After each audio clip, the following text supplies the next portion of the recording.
Fala pessoal, tudo beleza? Aqui quem fala com vocês é o Alan, este é o Multiverso e bora lá para mais um vídeo. E no vídeo de hoje, como vocês já viram aí, nós vamos falar dos filmes pré-UCM, ou seja, os filmes que vieram antes de 2008, mas após a falência que vocês já conheceram no vídeo anterior, né? E claro, já vai deixando aquele like, se inscrevendo no canal e ativando o sininho, porque esse vídeo de hoje vai estar bom demais, né? Tem muito filme top, tem muita história boa e claro, vamos explicar ainda mais sobre os contratos da Disney. Então, dito isso, sem mais enrolação, bora pro vídeo.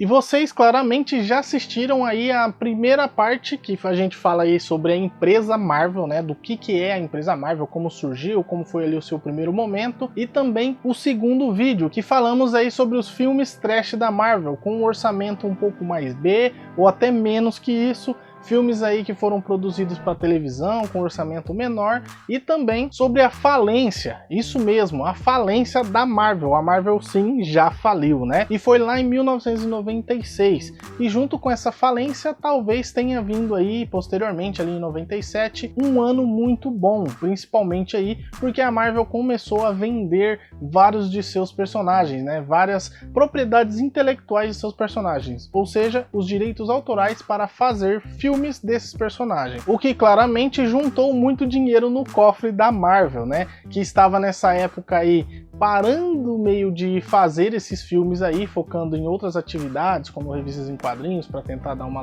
alavancada, os próprios desenhos, né, que já estavam ali se renovando e coisas do tipo. Então eles estavam com essas parcerias com outros estúdios fazendo filmes, mas eles mesmos não estavam fazendo nada, né, nessa produção aí, porque eles viram que não deu muito certo no passado, né, como vocês viram no vídeo anterior aí, que vai estar aí no card se vocês quiserem e não tiverem assistido ainda, beleza? E alguns filmes que vieram posterior a essa falência, né, a esses contratos sendo vendidos, foram filmes aí que alavancaram, por assim dizer, o nome Marvel dentro do cinema, né, porque vinha ali no primeiro momento que você assistia um filme já vinha a logo da Marvel e coisa e tal. E que alguns desses filmes aí foram muito bons de verdade, né, outros nem tanto, claramente, mas esses filmes realmente foram muito bons. Mas com certeza até os filmes ruins que vamos falar hoje são bem melhores do que o do vídeo passado, para você ter uma ideia da trecheira que era antes.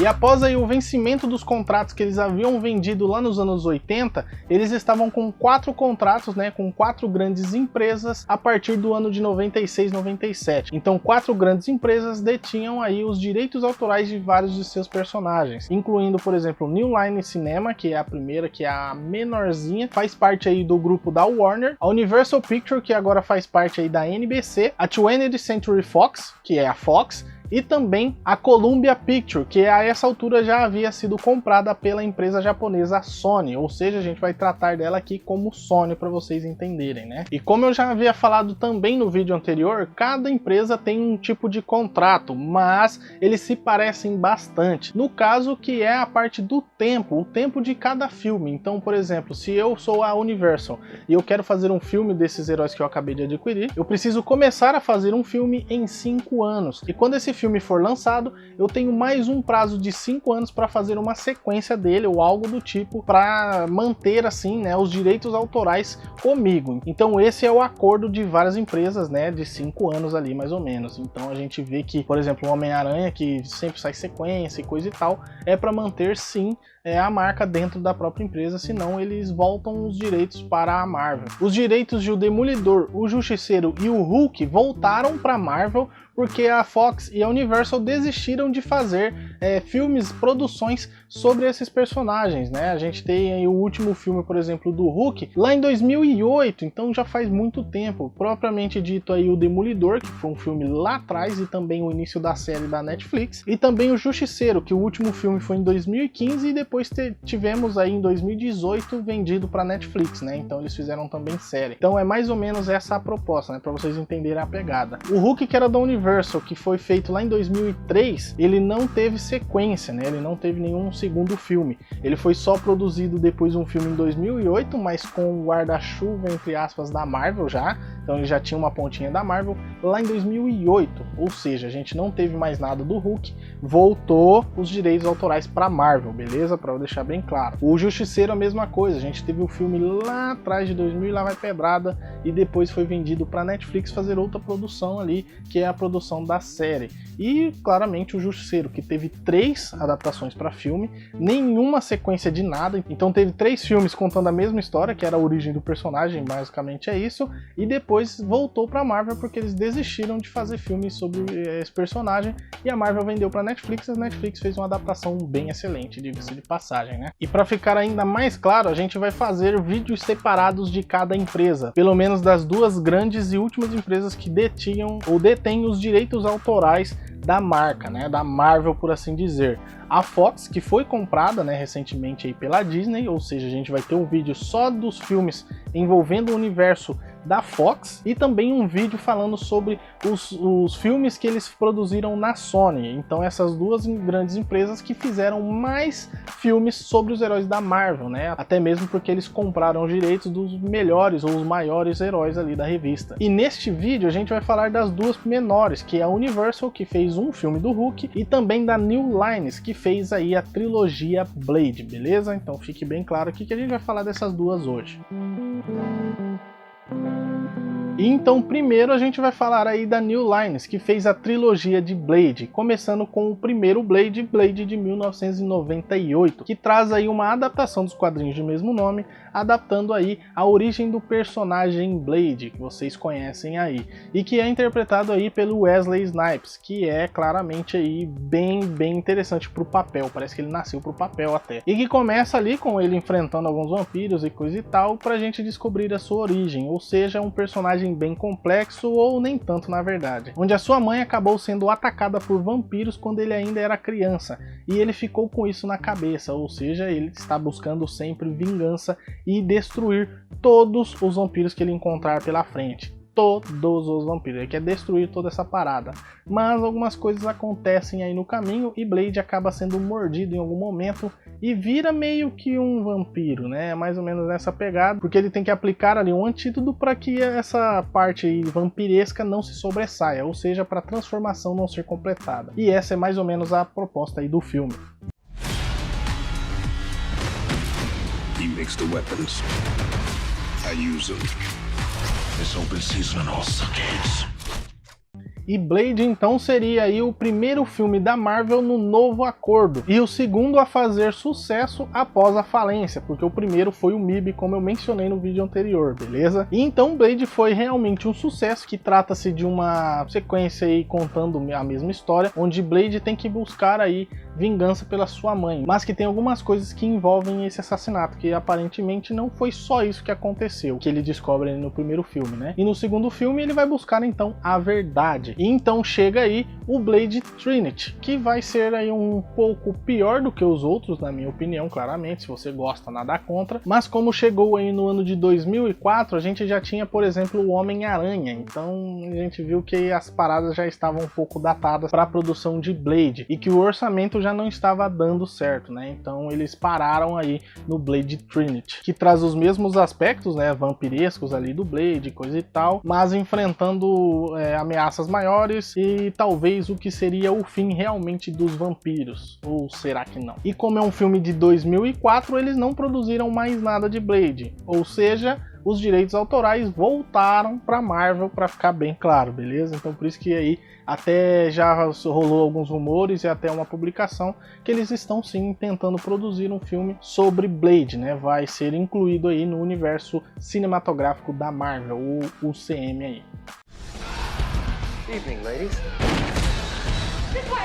Who the hell are you people? My name is Hannibal King, and this little hellion right here is Abigail. Whistler's daughter. Então vamos falar aí da Universal, né, que fez aí Hulk, que hoje é conhecido como Universal NBC, e fez então o filme do Hulk, como já falei aí, em 2003, ou seja, a gente já tinha o Homem-Aranha, o que complicou aí para esse filme, porque simplesmente os detalhes ali não estavam tão interessantes. Mas como a Universal fez poucas produções da Marvel, a gente viu que ela fez lá umas paradas meio mais voltadas para televisão e coisa do tipo, uma série meio bizonha lá, eles resolveram então fazer um filme com um pouco mais de dinheiro, ou seja, mais orçamento, o que daria certo se não fosse os efeitos especiais, que para mim aqui tá já um pouquinho meio datado, né? Então a gente ficou meio assim. Então, como eu já mencionei que a gente já tinha o Homem-Aranha, a gente viu ali, comparou a parada e o Hulk aqui tá meio estranho, o que não agradou muito as críticas e os fãs, mas sim, é um filme bem bacana e bem legal para você conhecer mais ou menos o que seria a origem real do Hulk, e não aquela porcaria que a gente falou no vídeo anterior, né? Aqui eles levaram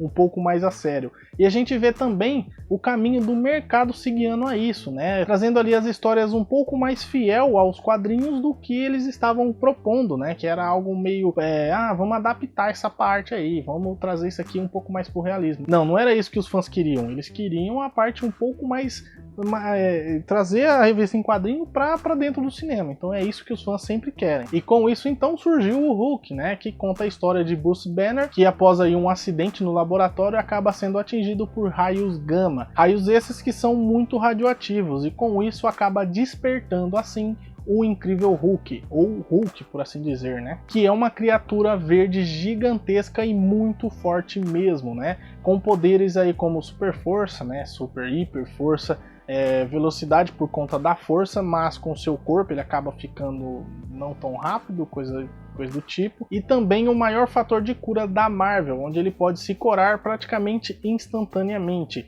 e também uma pele impenetrável. É mais ou menos essa a origem do Hulk, né? E conforme ele vai ficando com mais raiva, mais forte ele fica, então não deixa o Hulk nervoso, porque o bagulho vai estralar, né? Mais ou menos essa a pegada. E como ele é uma criatura gigantesca e muito forte, o exército, claramente ali dos Estados Unidos, tenta manter ele sempre, né, calmo, por assim dizer, né? E também tentando assim explorar esse fenômeno aí, fazendo ele de cobaia de várias coisas, e ele não gosta meio que, né, ele não gosta dessa parada. E então entra o personagem Ross, que é o comandante aí, que fica responsável por isso, e também a sua filha, que é o interesse amoroso de Bruce Banner, né? Que é a única coisa basicamente até aqueles momentos ali que fazem com que ele se acalme. Então é aquele negócio, né? A grande criatura aí só pode ser acalmado por uma donzela, né? Até a mais forte das criaturas nesse caso. E o que deixa esse filme muito datado nem é tanto a sua questão ali da realidade, mas o próprio Hulk, que parece uma massinha de modelar, né? Ele não tem textura, por assim dizer. É uma parada um pouco mais chicletosa, sabe? Um negócio bem vivo mesmo, que não ficou tão legal assim na telinha de cinema. Parece que ele está sempre desconexo do mundo, entendeu? Então é por isso que esse filme aqui não fez tanto sucesso. E como é um filme de 2003, retornou à Marvel, mas não ainda, porque a gente vai ter lá no vídeo, né, que a gente vai falar sobre o universo cinematográfico da Marvel, o incrível Hulk de 2008, que foi uma parceria que eles fizeram, né? Eles estavam com os direitos autorais ainda, né, porque são 5 anos, então tava dentro da regra, mas uma parceria que eles fizeram ali. Get mad. I don't think you're gonna like me when I'm angry. And unleash the hero within. Bom, então pra gente dar sequência aí, vamos falar da linha cronológica dos filmes que foram lançados pré-UCM, ou seja, filmes antes do UCM, do universo cinematográfico da Marvel. Começando aí com o primeiro título de super-herói da Marvel, né, como eu já mencionei após a falência, Blade de 1998, que foi um sucesso de bilheteria, ou seja, o primeiro filme de herói da Marvel a dar certo, porque eles vinham aí acarretando várias coisas que não deu muito certo, né? Então, o super-herói que deu certo, Blade de 1998 foi o primeiro, que era ali o, como eu já mencionei até mesmo aqui nesse vídeo, né, volta um pouquinho aí, você pulou, é a origem do personagem Blade, que trata-se de um caçador de vampiros, que tenta se vingar da morte de sua mãe, que foi morta aí pelos vampiros, então ele quer exterminar essas espécies aí. E nas histórias em quadrinhos é bem isso aí mesmo que acontece. E Blade foi produzido aí, como eu já mencionei, pela New Line Cinema e está disponível aí no HBO Max. E caso vocês estejam com alguma dúvida, se eu esquecer de mencionar aí alguma plataforma de streaming, quando aparece aqui o nome, né, do filme e a capa do filme, coisa e tal, a gente deixa aí a informação para vocês, beleza? Se eu esquecer aqui, porque é muito filme. That's him! Blade is the key. All our strengths, none of our weaknesses. There are worse things out tonight than vampire. E vamos agora para o filme que popularizou o gênero de super-herói. Isso mesmo, abrangeu ainda mais gente e que foi um sucesso tremendo.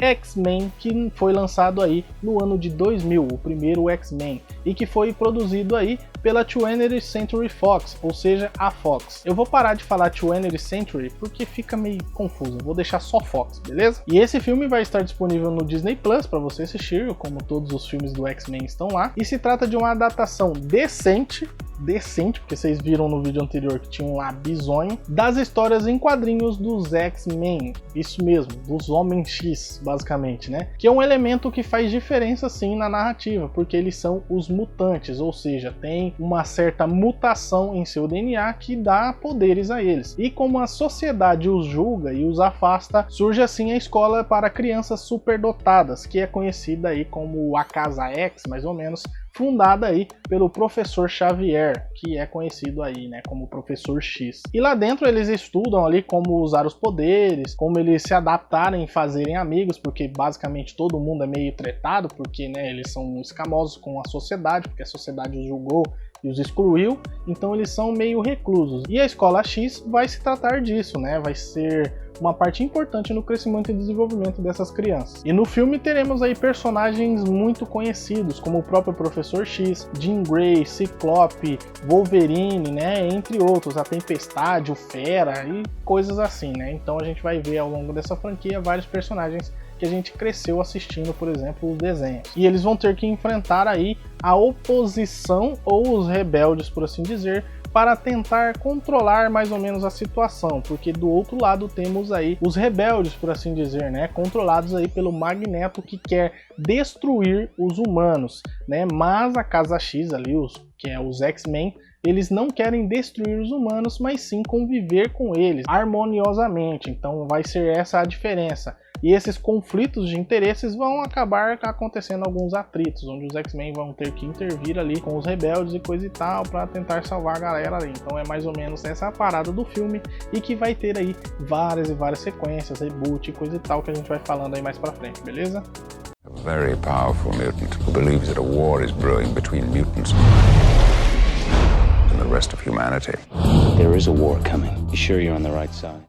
E com o sucesso do primeiro filme lá em 98, não poderia ser diferente. Chega em 2002 a sequência de Blade, Blade 2, que vai trazer aí os aspectos vampirescos que a gente viu lá. Pra mim é um pouquinho melhor só do que o primeiro, mas só um pouquinho, porque trata-se de uma evolução clara da forma que eles haviam aplicado, e também trazendo novos aspectos como vampiros diferentes, né? Trazendo ali uma evolução dos vampiros, por assim dizer, e o Blade tendo que enfrentar essa nova ameaça. E tendo que não só enfrentar os vampiros, mas também enfrentar coisas dentro dele para tentar descobrir as coisas que aconteceram com a sua mãe, que não envolvia apenas o assassinato, né? Ele talvez não tenha sido mordido ou coisa do tipo, então é mais ou menos essa parada aí, envolve uma tretinha ali, segredos e mistérios, trazendo assim um ambiente diferente para dentro dos super-heróis, uma carga um pouco mais emocional, né, ali do personagem.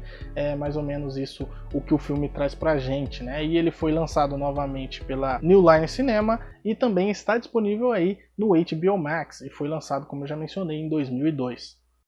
Let me get this right. You want me to hunt them? For you? So exciting. E meus amigos, se X-Men já havia popularizado, né, o gênero de super-heróis, esse aqui estourou a boca do balão. Estou falando de Spider-Man de 2002, isso mesmo, protagonizado aí pelo Tobey Maguire, o meu Homem-Aranha preferido, isso mesmo, eu prefiro o Tobey Maguire, eu sou das antigas mesmo. E que vai trazer aí a origem do personagem, o que a gente viu que, né, nem sempre estava sendo respeitada. Spider-Man!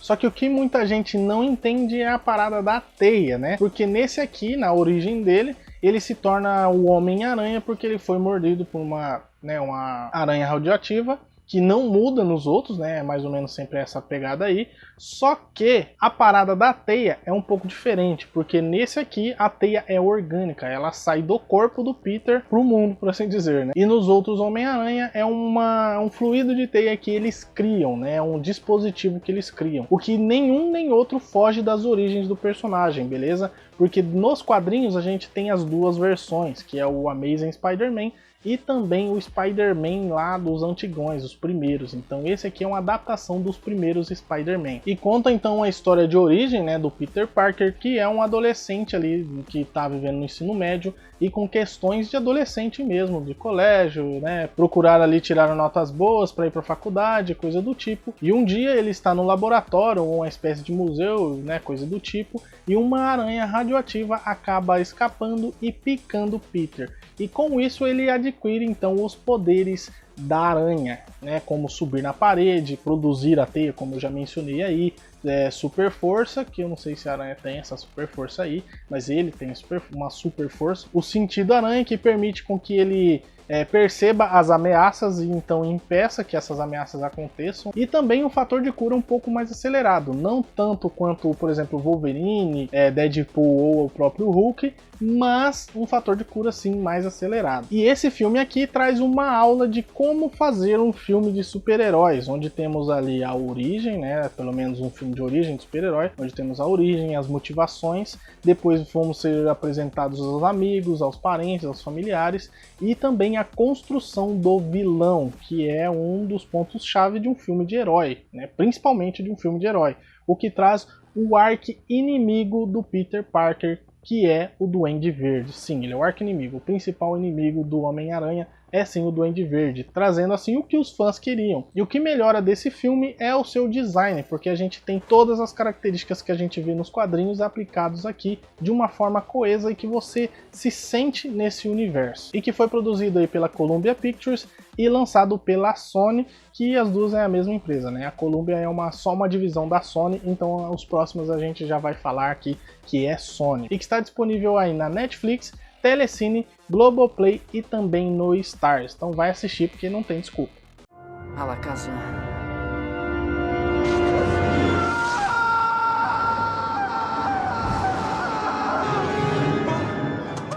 E agora vamos falar aí do que seria o primeiro fracasso depois aí dessa longa jornada de filmes de sucesso, né, após a falência da Marvel, que é Daredevil, ou O Demolidor de 2003. Que, diga-se de passagem, não foi um ano tão bom assim para os heróis da Marvel, né, porque a gente vai ver aí que a gente tem um trem meio duvidoso aí no meio. E que foi produzido aí pela Fox e está disponível aí no Disney Plus, claramente. Mas não só isso, também está no HBO Max, Star Plus, Globoplay e também o Telecine, ou seja, é um filme aí que está espalhado para todo lado. Vai assistir. Pior do que os que a gente mencionou no vídeo passado? Não, então vai assistir. Porque vai contar aí a história de origem do Demolidor, que é um dos heróis mais legais deste universo, porque é um super-herói cego, ou seja, ele tem outros aspectos que ele consegue ali manipular para tentar enfrentar o crime. Então é mais ou menos essa pegada. Os outros sentidos dele ficaram muito mais aguçados por isso, porque é isso que o filme vai tratar, né? A origem de Matt Murdock, que é uma criança, né?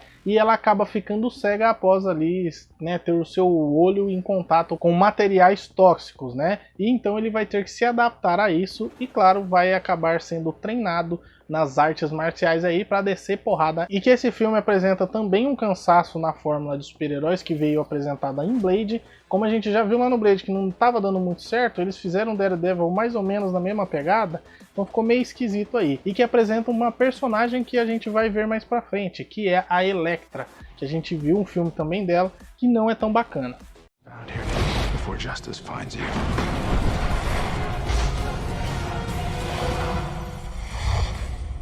How can you be a skeptic? E também no ano de 2003, para salvar assim o ano, chegou o X-Men 2, que se trata de uma continuação do primeiro filme lá de 2000, né? E que vai dar sequência então aos acontecimentos aí da família X-Men, apresentando ali mais personagens, mais motivações e também sendo uma continuação direta do primeiro filme, contando assim uma origem um pouco diferente, que é a origem do Magneto, que para mim é uma das origens assim mais insanas, né? Então vai ser mais ou menos essa pegada aí, né? Como é a motivação do Magneto, porque que ele acabou preso ali, né, e tal. E vai ser mais ou menos isso. E também vamos ver aí um recrutamento do Noturno, que é um mutante que tem ali uma mutação na sua característica física. Ele é meio azul e ele teletransporta. Então é uma parada bem sinistra mesmo, né? Bem interessante, né? Sinistro no bom sentido. E que vamos ver aí um orçamento um pouco maior para se tratar aí dos efeitos especiais, principalmente no Ciclope, o Fera e no próprio Noturno, né? Que precisa ali de uma atenção um pouco maior, o que abrangia até mesmo uma parte um pouco mais misteriosa, né, dessa parte aí do recrutamento, que a gente não viu tanto lá no primeiro, a gente viu mais essa parte das crianças ali, coisa e tal. Nesse aqui a gente viu uma pegada um pouco mais, né, um pouco mais adulta, por assim dizer, né, uma parada um pouco mais madura. E X-Men 2 para mim é um pouco melhor do que o primeiro, não muito também, né, é melhor sim, mas não necessariamente um estouro tal, né. E ele foi produzido pela Fox, assim como o seu primeiro, né, o antecessor, e está disponível no Disney Plus. Sometimes anger can help you survive.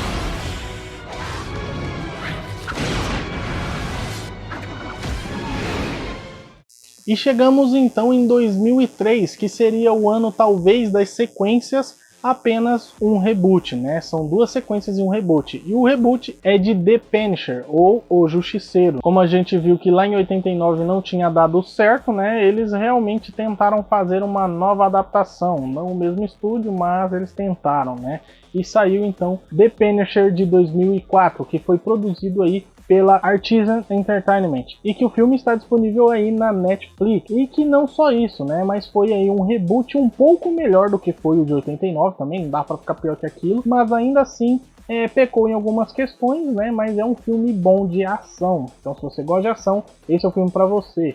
E que trazia ali a história de novo, né, a origem aí do personagem, que é o ex-policial que está tentando vingar a sua família após ela ser morta pela máfia, né? Então vai ser mais ou menos essa proposta de novo desse filme, né, fazendo um reboot mesmo da história. Então se você já assistiu o primeiro, esse aqui vai ser um pouco melhor, porque, né, a montagem ali, o envolvimento é um pouco melhor, mas é a mesma história, só que traz aí os elementos que fazem o Justiceiro, que é o tiroteio para todo lado, ele sempre nervoso com tudo, e também a clássica camiseta de caveiro. Então esse aqui sim é uma adaptação fiel de The Punisher. Took everything from me. Make Castle dead! E a primeira sequência que sai no ano de 2004 é Spider-Man 2, que vai trazer aí um novo vilão para o herói, né, para ele enfrentar ali, e uma nova motivação, assim ele evoluindo como personagem e também como pessoa, indo assim, por exemplo, para a faculdade e coisa do tipo, né, arrumando emprego e essas paradas aí do herói da vizinhança aí, né, o Spider-Man, e que foi produzido pela Sony e está disponível na Netflix, Globoplay e também no Star, trazendo aí o herói novamente no papel e, claro, o novo vilão, o Dr. Octopus, que é um dos melhores vilões também do universo da Marvel e que encaixou perfeito aqui no ator que foi proposto ao papel. E que, além de ter aí uma das cenas mais reproduzidas na história, que é a cena do trem, onde ele segura o trem assim, né, com as teias e coisa e tal, né, nessa parada aí toda dramática, também temos aí um grande questionamento se ele realmente está ajudando, né, a cidade, se ele realmente é o Homem-Aranha ou se ele é o Peter Parker, né? Então tem esse tipo de relacionamento dentro do filme, o que traz uma carga dramática ali para os heróis, que a gente não vê tanto assim, por exemplo, nos heróis da DC, então a gente vê um pouco mais nessa pegada aqui nos da Marvel. Então esse filme aqui traz esse aspecto de ser mais humanizado, né? Então esse aqui é um filme excelente e para mim, sim, é melhor do que o primeiro e do que o terceiro, né? Que a gente viu que o terceiro foi meio estranho, né? Mas esse aqui é o melhor Homem-Aranha.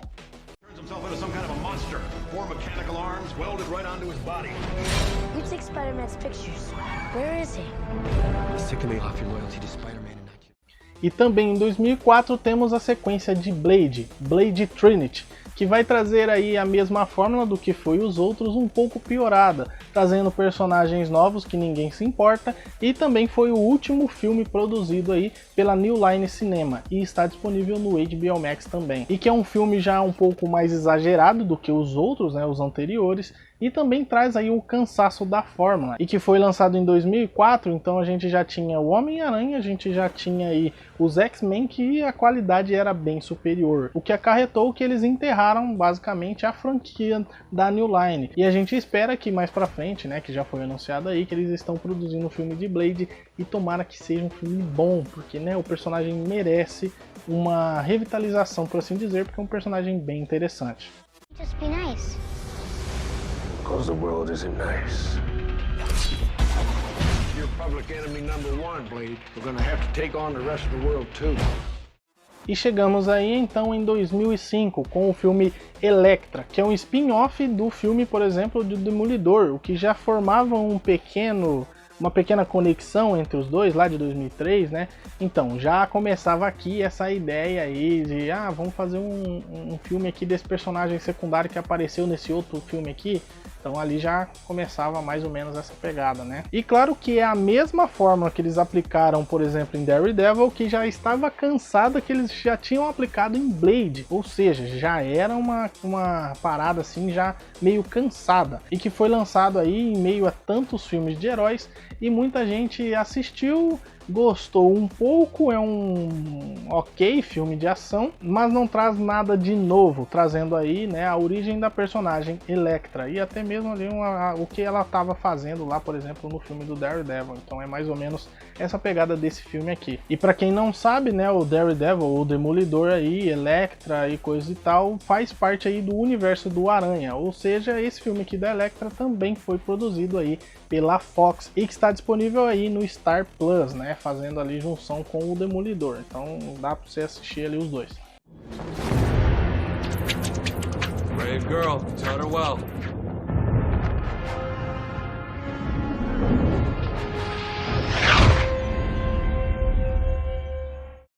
E também em 2005 e também feito pela Fox, Quarteto Fantástico de 2005, claramente, né? E que está disponível aí no Disney Plus. E lembra aquele filme lá de 94, né? Antes um pouco da falência, que era horrível e nunca foi lançado?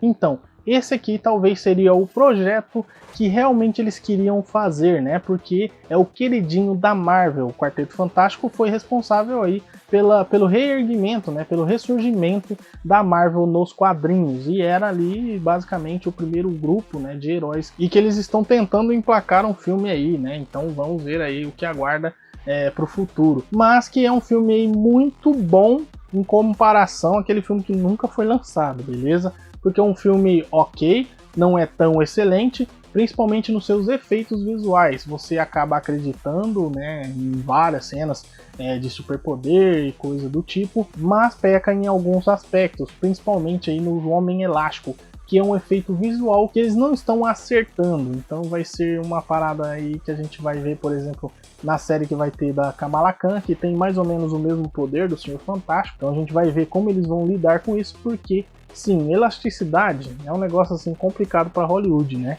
Eles até estão tentando fazer aí a série do Luffy, que vai ser mais ou menos essa pegada do elástico aí também, né? Que vão ter que fazer um efeito aí que funciona para essa parada. E que traz aí a origem do Quarteto Fantástico, né? O Coisa, Reed Richards, Sue Storm e também o Tocha Humana, que seria ali o Tocha Humana, a Mulher Invisível, o Coisa, né, como eu já falei aí, e o Senhor Fantástico, né? São esses 4 heróis que acabam sendo atingidos por uma radiação solar, é o que eles achavam que era, e que vão ter que enfrentar aí o Doutor Destino, que é um dos super vilões aí mais insanos da Marvel, né? E eles acabam tendo que enfrentar ele, porque a parada não tá batendo, as ideias não tá batendo. Então esse acaba sendo um filme ok do Quarteto Fantástico.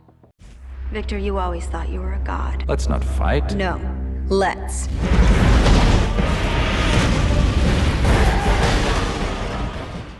E em 2006 a Fox traria ali o último filme da trilogia X-Men, X-Men O Confronto Final, que já mencionei que foi feito pela Fox, né, e que está disponível também no Disney Plus. e que traz aí o último enfrentamento entre a humanidade e os mutantes e até mesmo os rebeldes, que são aqueles, né, os caras lá meio ruins lá que quer destruir a humanidade, que eles dão um estopim para uma guerra entre os humanos e os mutantes. E que é um filme aí que traz vários problemas, uma fórmula cansada do que estava sempre acontecendo ali e efeitos visuais um pouco datados, né? Principalmente aí as paradas da Jean Grey, que a gente viu uns negócios meio esquisitos aí, que eu não gosto tanto, né? Que esse X-Men, o confronto final ficou meio forçado, sabe? Então vai ser mais ou menos isso que acontece no filme. E vai ser em torno da guerra que está acontecendo entre os humanos e os mutantes. É basicamente isso, eles vão se enfrentar e coisa e tal.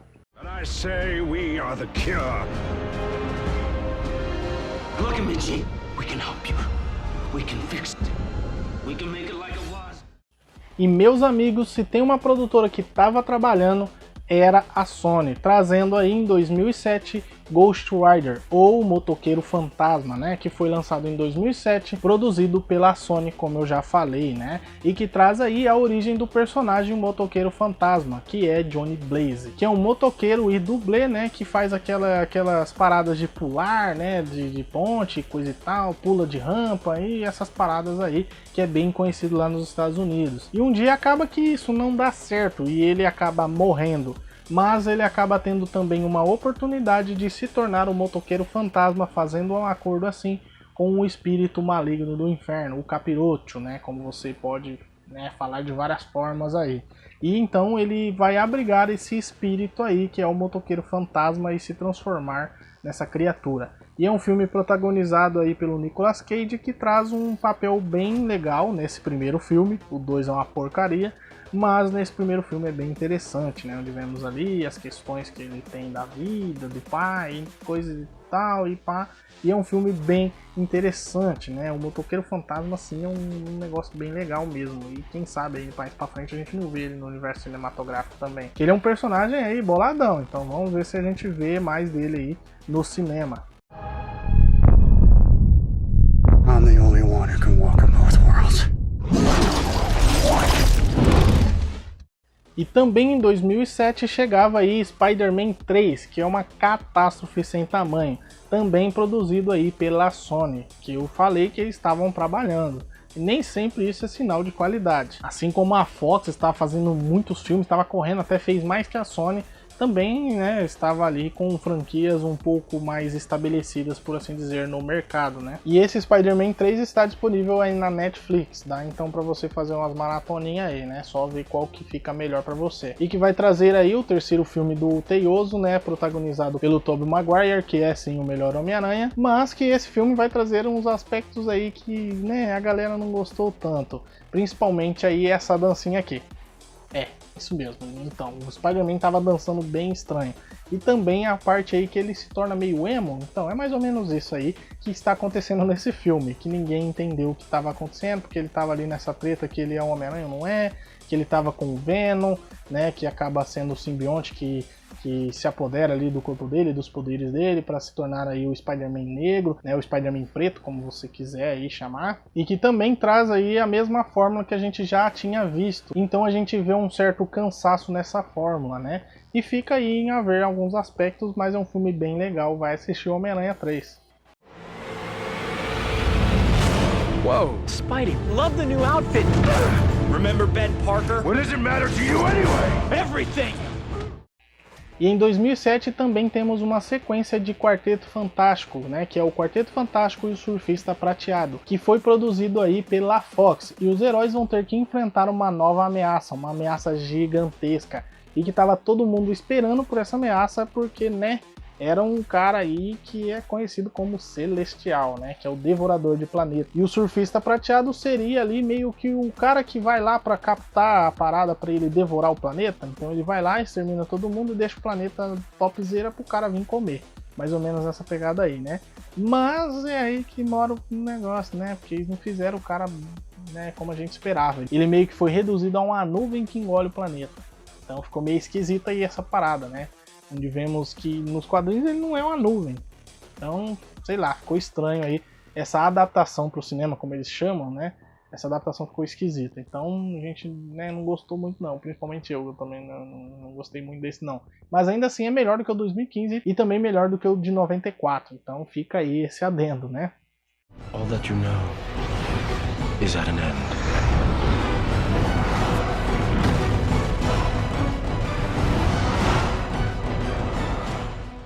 Bom pessoal, então esses foram aí os filmes pré-UCM, ou seja, antes do universo cinematográfico da Marvel, que começou em 2008 com o filme Homem de Ferro e o Incrível Hulk, beleza? Então esses foram os filmes pré-UCM, mas ainda não acabou, a gente vai fazer um Highlight Wheels para vocês ficarem ligados aí nos filmes que são continuações desses que a gente mencionou. Então DJ, solta o som e mostra aí pra gente o que ainda tem de universo Marvel.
Bom pessoal, então é isso. Eu espero que vocês tenham gostado, né, desses filmes que a gente mencionou aqui para vocês. A gente deu um apanhado geral, falou de todos os filmes que estão em outros estúdios. E é importante que você deixe o like, se inscreva no canal e ative o sininho para ficar por dentro dos próximos vídeos, porque ainda vai ter aí o vídeo separado só da Sony, só de filmes da Sony, explicando o universo, o contrato e coisa e tal.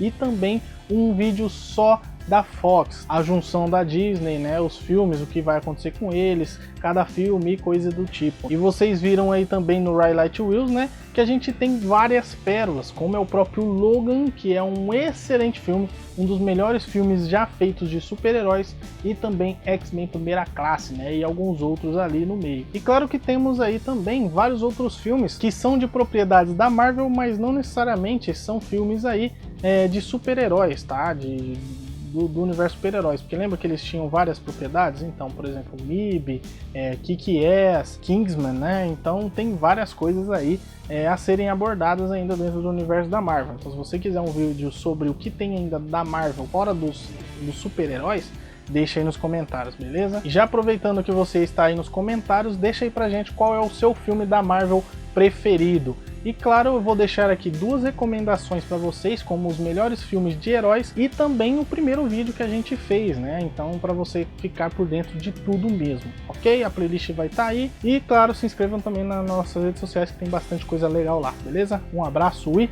fui!